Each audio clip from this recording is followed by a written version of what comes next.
स्वागत है आप सभी का जयसवाल करियर इंस्टीट्यूट में। और आज की इस क्लास में, आज की इस वीडियो में, आज के इस सेशन में जहाँ पे हम क्या करने वाले हैं, जो हमारा एलएलबी का जो फर्स्ट सेमेस्टर है उसका सिलेबस हम क्या करने वाले हैं, यहाँ पे डिस्कस करने वाले हैं। और मैं अगर यूनिवर्सिटी की बात करूँ, है ना, तो यूनिवर्सिटी हमारी कौन सी रहेगी, चौधरी चरण सिंह यूनिवर्सिटी हमारी आज की रहने वाली है।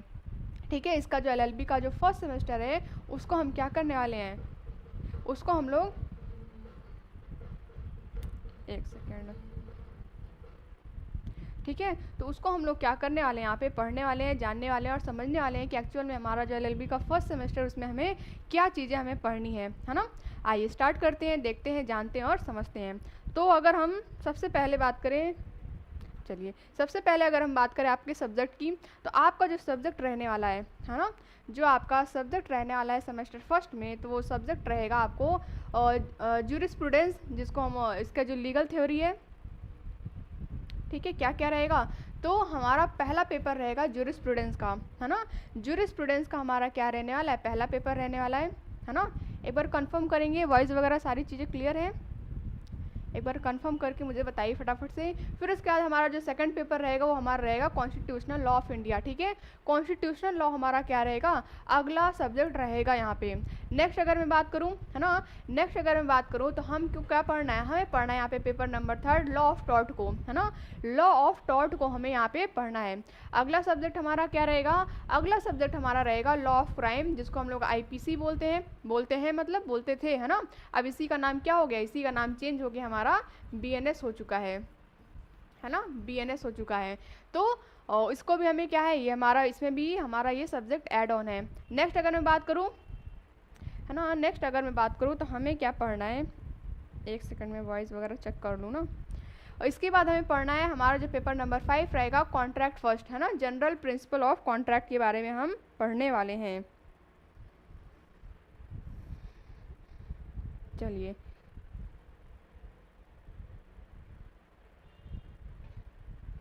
ठीक है, तो आपको ये 5 पेपर दिख रहे होंगे, है ना। आई होप यहाँ तक वॉइस वगैरह सारी चीज़ें क्लियर होंगी। एक बार आप लोग कंफर्म कर देंगे मुझे।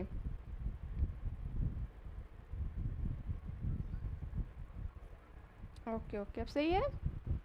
चलिए नेक्स्ट आते हैं, है ना, नेक्स्ट आते हैं अपने सब्जेक्ट पे। और सब्जेक्ट का हमारा जो क्या बोलते हैं यूनिट है ना, कौन कौन से सब्जेक्ट में हमें कौन कौन सी यूनिट पढ़नी है, ओवरऑल हमें क्या क्या चीज़ें पढ़नी है, उसको हम लोग क्या करते हैं, देखते हैं।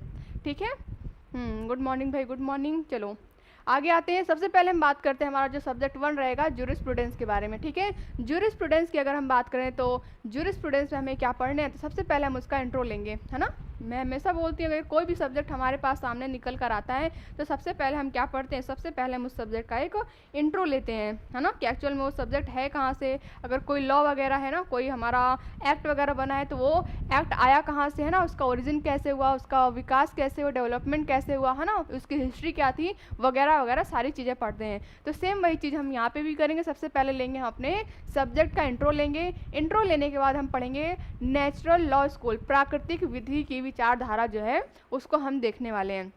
आगे की बात करें तो आगे हम पढ़ेंगे एनालिटिकल स्कूल, जो हमारा विश्लेषणात्मक विचारधारा है उसको पढ़ना है हमें। हिस्टोरिकल स्कूल, ऐतिहासिक विचारधारा। सोशियोलॉजिकल स्कूल, समाजशास्त्रीय विचारधारा। अमेरिकन मॉडर्न रियलिज्म, अमेरिकी आधुनिक यथार्थवाद के बारे में भी हमें यहाँ पे पढ़ना है। नेक्स्ट अगर मैं बात करूँ तो नेक्स्ट हमें पढ़ना है इकोनॉमिक अप्रोच ऑफ लॉ, विधि का आर्थिक दृष्टिकोण है ना, विधि का आर्थिक दृष्टिकोण हो क्या होता है ना, क्या चीज़ें यहाँ पे आपको देखने को मिलेंगी, वगैरह वगैरह सारी चीज़ों को हम क्या करेंगे, यहाँ पे पढ़ेंगे, है ना। मतलब ओवरऑल हम इसी के इर्द गिर्द क्या करेंगे, सारी चीज़ों को पढ़ेंगे।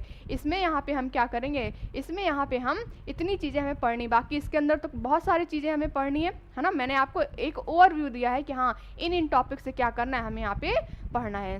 ठीक है, चलिए नेक्स्ट आते हैं अपने अगले सब्जेक्ट पे। हमारा अगला सब्जेक्ट क्या रहेगा, तो हमारा अगला सब्जेक्ट रहेगा हमारा कॉन्स्टिट्यूशनल लॉ। ठीक है, कॉन्स्टिट्यूशनल लॉ ऑफ इंडिया हमारा क्या रहेगा, अगला सब्जेक्ट रहेगा। इसमें हम क्या पढ़ेंगे, तो इसमें हम सबसे पहले पढ़ेंगे nature of the Indian constitution, जो हमारा भारतीय संविधान है उसका क्या नेचर क्या है, मतलब ओवरऑल यहाँ पे भी हम अपने पहले कॉन्स्टिट्यूशन का क्या लेंगे, एक इंट्रो लेंगे, है ना।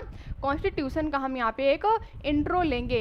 इंट्रो मतलब हमारा कॉन्स्टिट्यूशन है क्या, इसका मतलब क्या होता है, वगैरह वगैरह सारी चीज़ों को यहाँ पे हम देखेंगे। ठीक है, आपके कमेंट मुझे शो हो रहे हैं, थोड़ा सा मैं सिलेबस डिस्कस कर लूँ, उसके बाद फिर आप लोगों पे आती हूँ, ठीक है। तब मैं कमेंट जो भी आपके डाउट्स वगैरह होंगे सब उस पर वहाँ पे आते हैं, जो डाउट्स हो गए, डिमांड हो गए, सारी डिमांड आज पूरी की जाएगी ना।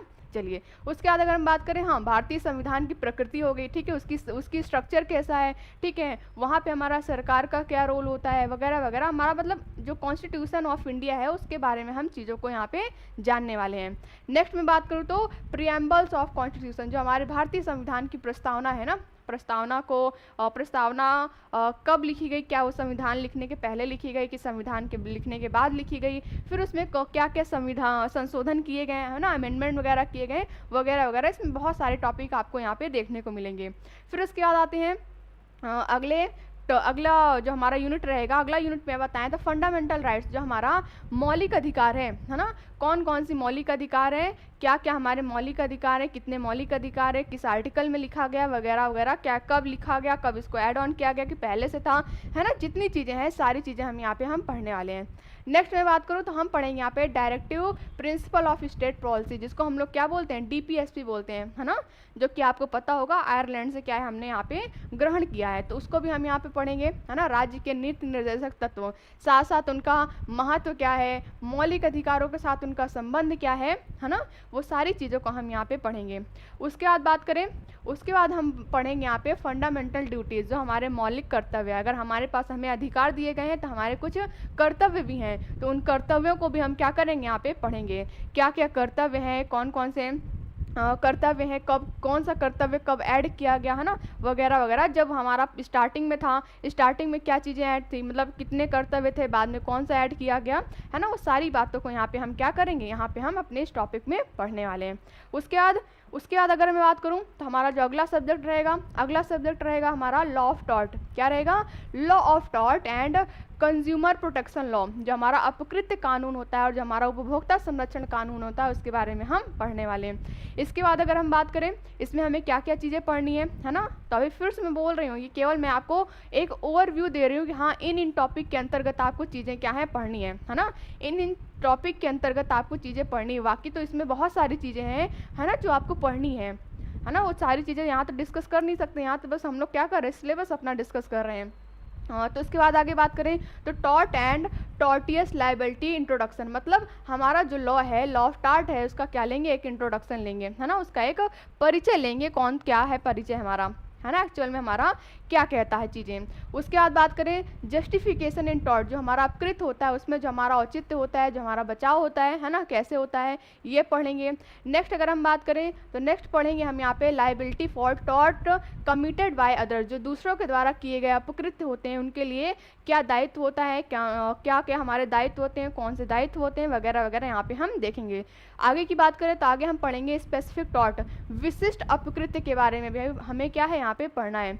आगे की बात करें तो अगला जो हमारा टॉपिक कह सकते हैं, अगला जो हमारे यूनिट कह सकते हैं, तो यहाँ पे हम पढ़ेंगे क्या, हमारा कंज्यूमर प्रोटेक्शन एक्ट, उपभोक्ता संरक्षण अधिनियम है, उसके बारे में भी हमें क्या है यहाँ पे पढ़ना है।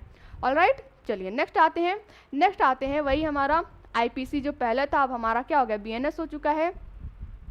कहाँ लिख दूँ ये, ठीक है, BNS, ठीक है, BNS। तो BNS में हमें क्या क्या चीज़ें पढ़नी है, वैसे चेंजेस जो हुए हैं वो आपको बताया जाएगा कि हाँ कौन कौन से चेंजेस हुए हैं, किस में क्या बदलाव आया है ना। बाकी ओवरव्यू तो हमारा वही रहेगा, है ना, जैसे हम इंट्रो हमारा IPC में भी था, IPC का इंट्रो लेते थे, वैसे हमारा BNS का भी इंट्रोडक्शन लेंगे, है ना। सेक्शंस वगैरह चेंज हो गई होंगी तो उसको आपको वहाँ पे क्या है बताया जाएगा।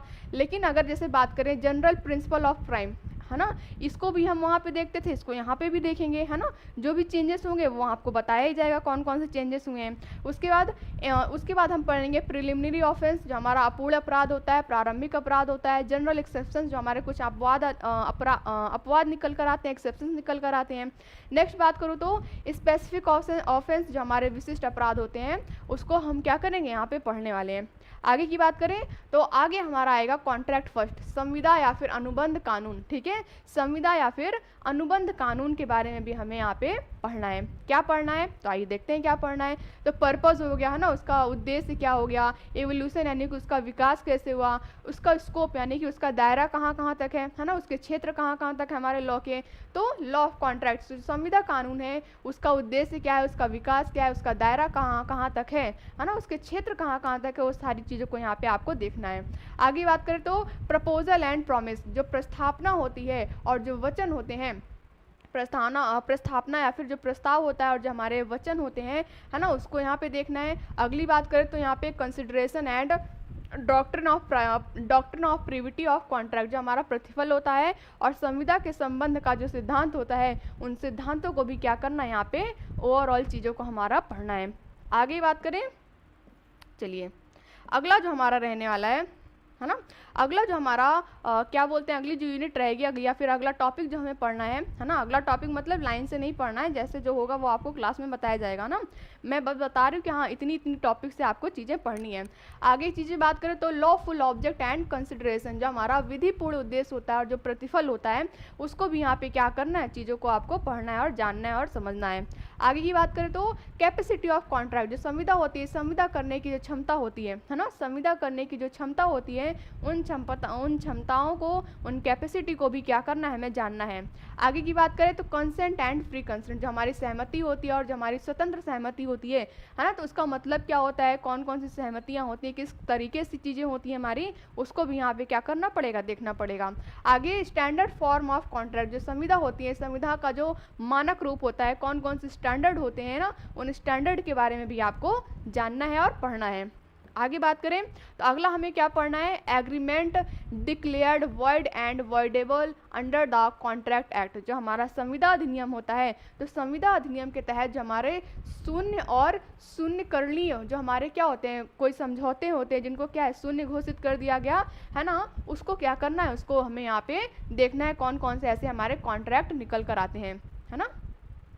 क्लियर यहाँ तक। चलिए नेक्स्ट आते हैं हमारा कंटिंजेंट कॉन्सर्ट, जो हमारा समाश्रित संविदाएं होती है, ठीक है, कंटिंजेंट कॉन्ट्रैक्ट, ठीक है, जो हमारी समाश्रित संविदाएं होती है उसके बारे में पढ़ेंगे।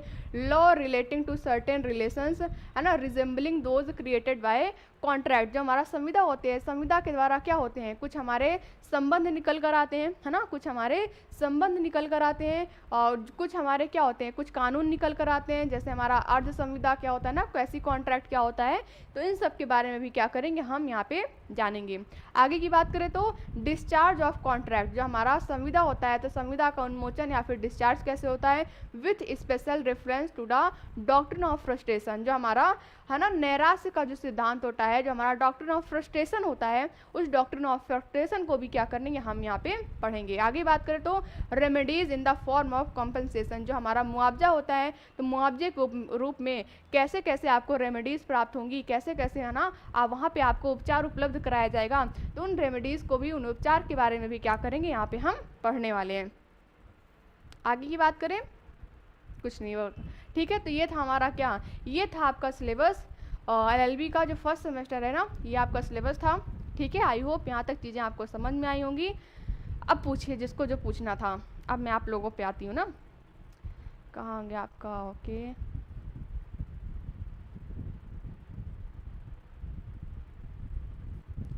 कुछ लोग इंट्रो देना नहीं चाहते, okay. MJPRU university second semester का भी बता दो। अच्छा, चलिए कल आप ही की यूनिवर्सिटी को मैं कवर कर दूँगी ना, मैं नोट डाउन कर ले रही हूँ, एक सेकेंड आप रुकिए, है ना, मैं नोट डाउन कर लूँ ना, भूल जाऊँगी।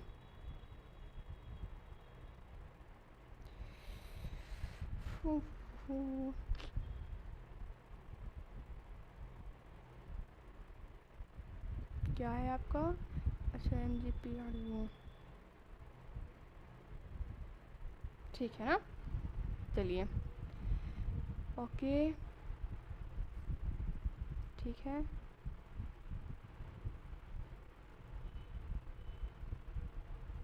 अब पूछिए और कोई दिक्कत। ऐप पे क्लास कब चालू होगा, बिल्कुल बहुत जल्दी स्टार्ट होने वाला है ना, स्टार्ट होने वाला है। जब भी स्टार्ट होगा आपको इन्फॉर्म कर दिया जाएगा, बहुत जल्दी स्टार्ट होने वाला है।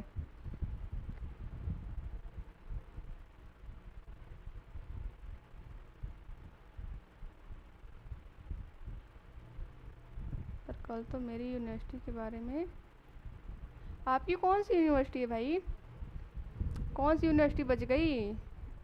अभी सारी यूनिवर्सिटी कवर होंगी, काहे परेशान हो रहे हैं आप लोग। ठीक है, बाकी अगर है ना कोर्स वगैरह आप लेना चाहते हैं तो जायसवाल करियर इंस्टीट्यूट का ऐप आप डाउनलोड कर सकते हैं, है ना।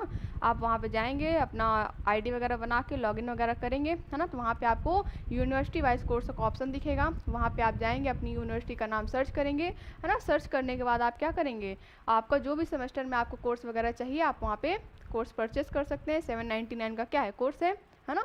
कोर्स परचेस कर लेंगे तो आपको कोर्स एक्टिव हो जाएगा, क्लासेस वगैरह मिल जाएंगी, है ना। और बाकी अगर कोई दिक्कत आती है, कोई डाउट आता है, कोई समस्या आती है तो आप इस नंबर पे कांटेक्ट कर सकते हैं सुबह 10 बजे से शाम के 5 बजे तक। चलिए, CCSU मेरठ, लो भाई चलिए मैं लिस्ट बना ले, सबका होगा सबका होगा, परेशान मत होइए। एक दिन में एक ही यूनिवर्सिटी तो कवर हो पाएगी। लाइए आपका भी लिख दूँ मैं, कहाँ गया, एक सेकेंड।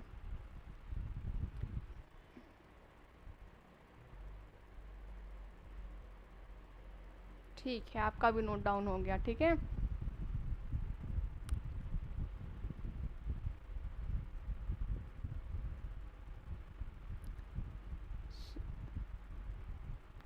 आपकी यूनिवर्सिटी तो कानपुर यूनिवर्सिटी थी, मुझे तो याद आ रहा है ना। आपका तो मैंने आपको परसों या फिर कल, अच्छा कल नहीं परसों वाली क्लास में ना, परसों तो मैंने करवाया है। मैंने कमेंट भी आपका देखा है, आपने जो रिप्लाई वो कमेंट किया है, मतलब मज़े लेने हैं बस मुझे ना, मुझे याद है सब। चलिए ठीक है, तो हो गई है हमारा सिलेबस था, इतना सिलेबस आपको फर्स्ट सेमेस्टर में पढ़ना था। आई होप चीज़ें आपको क्या होंगी, समझ में आ गई होंगी, है ना। बाकी और कोई डाउट हो तो आप पूछ सकते हैं, वरना फिर चलते हैं, है ना। मिलते हैं आप लोगों से अगले सेशन में, बताइए फटाफट से।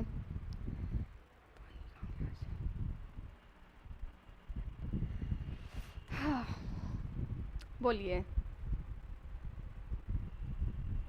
हो गई है, मुझे पता है हो गई है, मतलब मैंने जो डिस्कस करवाया आपके कहने, मतलब आप लोग के कहने में डिस्कस करवा रही हूँ यहाँ पे, फिर कह रहा है ये हुआ ही नहीं वो हुआ ही नहीं, ये क्या बात होती है। चलो चलिए, जो और पूछना था वो ना पूछिए, अच्छा क्या पूछना है पूछिए, सेकंड सेमेस्टर का।